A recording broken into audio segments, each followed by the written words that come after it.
Hello बच्चों। तो आज हम लोग पढ़ेंगे पोटेंशियोमीटर के बारे में। पोटेंशियोमीटर क्या होता है इसके बारे में हम लोग आज डिटेल से स्टडी करेंगे। तो बच्चों, पोटेंशियोमीटर जो होता है, पोटेंशियोमीटर एक एपरेटस होता है जिसका यूज हम लोग पोटेंशियल डिफरेंस को मेजर करने के लिए करते हैं। और एक वोल्ट मीटर भी होता है, लेकिन वोल्ट मीटर और पोटेंशियोमीटर में डिफरेंस क्या है? तो पोटेंशियोमीटर हमारा एग्जैक्ट पोटेंशियल डिफरेंस का एग्जैक्ट वैल्यू देता है, ठीक है। जबकि जो वोल्ट मीटर होता है उससे जो वैल्यू आता है वो एग्जैक्ट नहीं आता, पूरे करेक्ट वैल्यू नहीं दे पाता है। इसलिए हम लोग वोल्ट मीटर की जगह पे पोटेंशियोमीटर का ज्यादातर यूज करते हैं। तो पोटेंशियोमीटर होता है क्या है बच्चों? तो potentiometer is an apparatus used for measuring potential difference between two points and electrical circuit. यानी कोई भी जो इलेक्ट्रिक सर्किट होता है उसके अंदर दो पॉइंट्स के बीच का जो पोटेंशियल डिफरेंस होता है उसको मेजर करने के लिए हम लोग किसका यूज करते हैं? पोटेंशियोमीटर का यूज करते हैं, ठीक है। यानी किसी भी दो पॉइंट्स के बीच का अगर हमको पोटेंशियल डिफरेंस निकालना है तो उसके लिए हम लोग किसका यूज करेंगे? पोटेंशियोमीटर का यूज करते हैं, ठीक है। तो ये आपका पोटेंशियोमीटर का कंप्लीट एक कंस्ट्रक्शन हो गया, जिसमें ये एक स्केल होता है जिसको हम लोग मीटर स्केल बोलते हैं। ये क्या होता है? एक मीटर स्केल होता है, ठीक है। और यहाँ पे ये वायर लगा होता है, इसमें फोर वायर्स होता है। एक वायर ऊपर होता है, फिर इसके नीचे एक वायर होता है, फिर इसके नीचे एक वायर होता है, फिर इसके नीचे एक वायर होता है।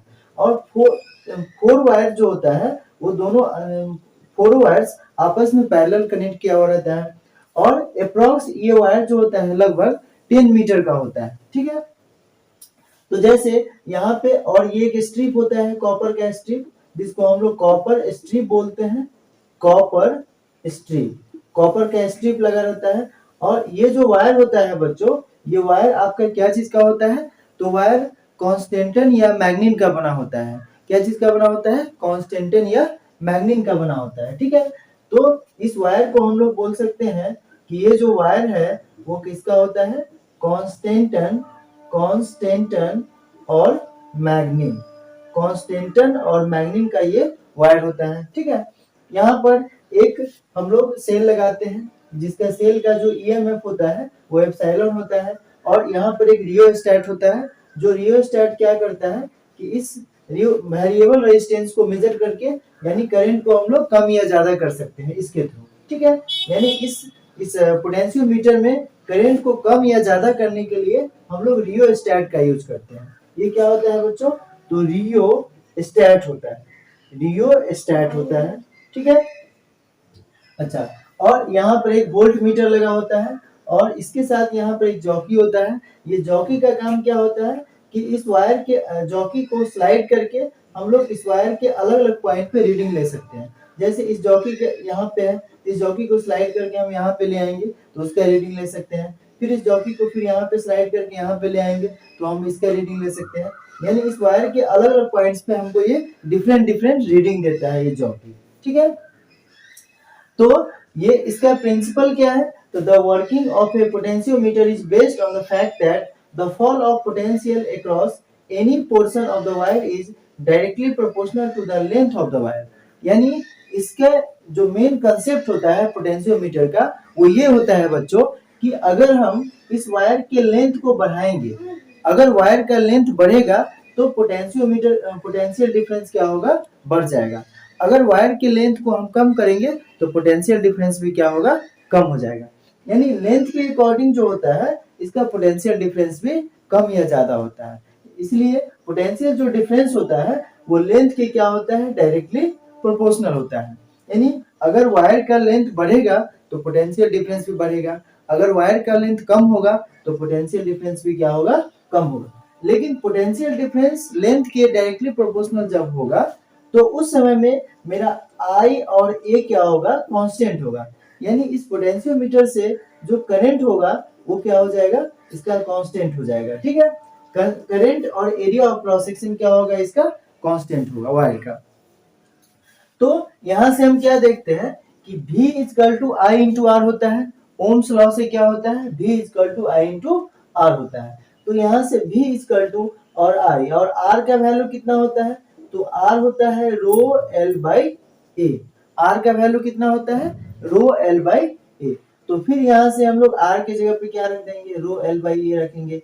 तो यहाँ से I इंटू रो और L को अलग कर देंगे, तो ये क्या हो जाएगा, I into O into L by A, और I into rho by A को क्या लिख सकते हैं हम लोग, K लिख सकते हैं। और ये जो K होता है इसको हम लोग पोटेंशियल ग्रेडियंट कहा जाता है। इसको क्या कहते हैं हम लोग, पोटेंशियल ग्रेडियंट बोलते हैं। तो K इक्वल टू क्या हो गया, I इंटू रो बाई ए। तो यहाँ से K क्या हो गया, मेरा कांस्टेंट वैल्यू हो गया। K को क्या बोलेंगे, कांस्टेंट बोलेंगे। यानी K जो वैल्यू होता है पोटेंशियल ग्रेडियंट, ये पोटेंशियल ग्रेडियंट मेरा क्या होता है, कांस्टेंट होता है, कांस्टेंट वैल्यू होता है। ठीक है, यानी इस पूरे वायर के अंदर इसका जो वैल्यू होगा वो चेंज नहीं होगा। ठीक है, तो V is directly proportional to L हो गया। तो यहाँ से क्या हो जाएगा, यहाँ से V इक्वल टू, ये जो मेरा V is directly proportional to जो L है वह, ये मेरा प्रिंसिपल को प्रूव कर रहा है कि जो फॉल ऑफ पोटेंशियल, क्या लिखा है, fall of potential across any cross section of the wire is directly proportional to the length of the wire। यानी जो पोटेंशियल का जो फॉल होता है वो लेंथ के डायरेक्टली प्रोपोर्शनल होता है। यानी अगर लेंथ का वैल्यू बढ़ेगा तो पोटेंशियल भी बढ़ेगा, अगर लेंथ का वैल्यू कम होगा तो पोटेंशियल भी क्या होगा, कम होगा इसके अंदर। तो यहाँ से V इक्वल टू क्या हो गया, K इंटू L हो गया। तो K इक्वल टू क्या हो जाएगा, V अपॉन L हो जाएगा। और इस K को हम लोग क्या बोलते हैं, पोटेंशियल ग्रेडियंट बोलते हैं। यानी पोटेंशियल ग्रेडियंट, तो ग्रेडियंट वर्ड आप लोग पहले भी सुना होगा। यानी ग्रेडियंट का मतलब होता है the fall of potential per unit length of the wire. यानी अगर लेंथ के अकॉर्डिंग, डिस्टेंस के अकॉर्डिंग किसी भी चीज में जो चेंजिंग आता है उसको हम लोग ग्रेडियंट कहते हैं। तो यहाँ पे क्या है, मेरा पोटेंशियल है, तो पोटेंशियल में ग्रेडियंट के हिसाब से पोटेंशियल में चेंजिंग हो रहा है, तो इसीलिए हम इसको क्या कहेंगे, पोटेंशियल ग्रेडियंट कहेंगे। ठीक है, अच्छा, अब इस दोनों के बीच में ये V और L जो है, इसके बीच में अगर हम लोग ग्राफ ड्रॉ करते हैं तो हम क्या देखते हैं कि V और L के बीच का जो ग्राफ होता है वो कैसा होता है, स्ट्रेट लाइन होता है, स्ट्रेट लाइन ग्राफ होता है। तो स्ट्रेट लाइन ग्राफ ये शो कर रहा है कि जैसे जैसे V का वैल्यू चेंज होगा वैसे वैसे L का वैल्यू भी क्या होगा, चेंज होगा। मतलब हर पॉइंट पे V और L का वैल्यू जो होगा वो कांस्टेंट होगा। ठीक है, V जो होता है वो डायरेक्टली प्रोपोर्शनल होता है L का, तो इसीलिए इसका जो ग्राफ होता है वो स्ट्रेट लाइन बनता है। ठीक है बच्चों, तो ये था आपका पोटेंशियोमीटर। पोटेंशियोमीटर का एक स्पेसिफिक कंसेप्ट है, जिसमें मेरा मेन जो कंसेप्ट हो गया कि पोटेंशियोमीटर होता क्या है, पोटेंशियोमीटर का यूज हम लोग किस लिए करते हैं। ठीक है, पोटेंशियोमीटर का वर्किंग क्या होता है, पोटेंशियोमीटर में पोटेंशियल ग्रेडियंट क्या होता है। ठीक है, लेंथ के अकॉर्डिंग पोटेंशियल डिफरेंस कैसे चेंज होता है, इस सब के बारे में आज हम लोग पढ़े हैं। तो चलिए आज के लिए thank you, have a nice day. और वीडियो अगर अच्छा लगे तो चैनल को सब्सक्राइब कीजिए और बेल आइकन को दबाइए।